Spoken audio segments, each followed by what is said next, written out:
जगन्नाथ मु कमलाकांत नायक Kamlakant blogging channel स्वागत करुच्ची।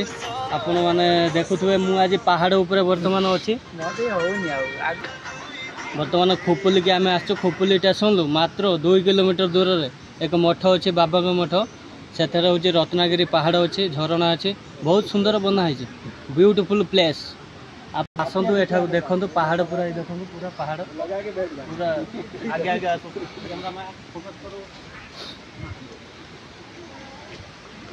पूरा पहाड़ झरणा झरणा आगे जाए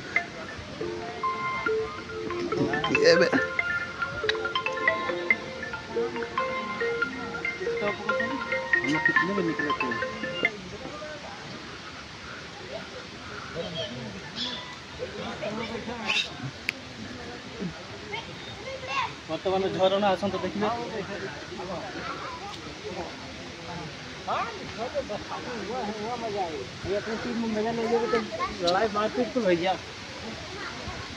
देखो आप सुंदर झरणाटी